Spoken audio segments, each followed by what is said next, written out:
Greek Esther, chapter 8, verse 13, through chapter 9, verse 19.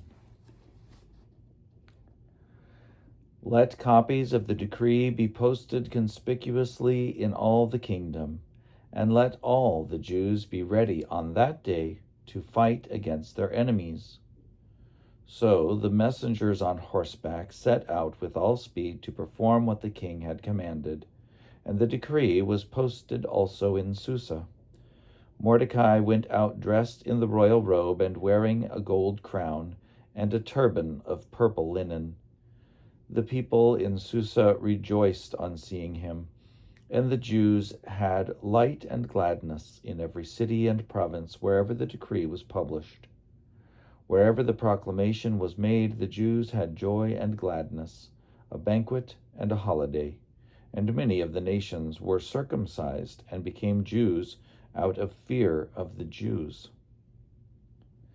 Now, on the 13th day of the 12th month, which is Adar, the letter written by the king arrived. On that same day, the enemies of the Jews perished. No one resisted because they feared them. The governors of the satrapies, the princes, and the royal secretaries were paying honor to the Jews because fear of Mordecai weighed upon them. The king's decree required that Mordecai's name be held in honor throughout the kingdom. Now, in the city of Susa, the Jews killed 500 men, including Pharsanestein, Delphon, Phasca, Pheridatha, Berea, Sarbaka, Marmasima, Arupaeus, Arsaeus, Zabutheus, the 10 sons of Haman, son of Hammedatha, the Bugian, the enemy of the Jews, and they indulged themselves in plunder. That same day, the number of those killed in Susa was reported to the king. The king said to Esther, "In the city of Susa, the Jews have destroyed 500 people.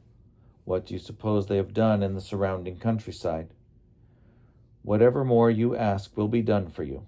And Esther said to the king, "Let the Jews be allowed to do the same tomorrow.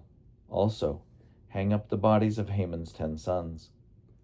So he permitted this to be done and handed over to the Jews of the city the bodies of Haman's sons to hang up. The Jews who were in Susa gathered on the 14th and killed 300 men, but took no plunder. Now the other Jews in the kingdom gathered to defend themselves and got relief from their enemies. They destroyed 15,000 of them on the 13th of Adar, but did not engage in plunder. On the 14th day of the same month they rested, and kept it as a day of rest with joy and gladness. The Jews who were in the city of Susa came together also on the 14th, but did not rest. They celebrated the 15th with joy and gladness. On this account, then, the Jews who are scattered around the countryside keep the 14th of Adar as a joyful holiday, and send presents of food to one another, while those who live in the large cities keep the 15th day of Adar as their joyful holiday, also sending presents to one another.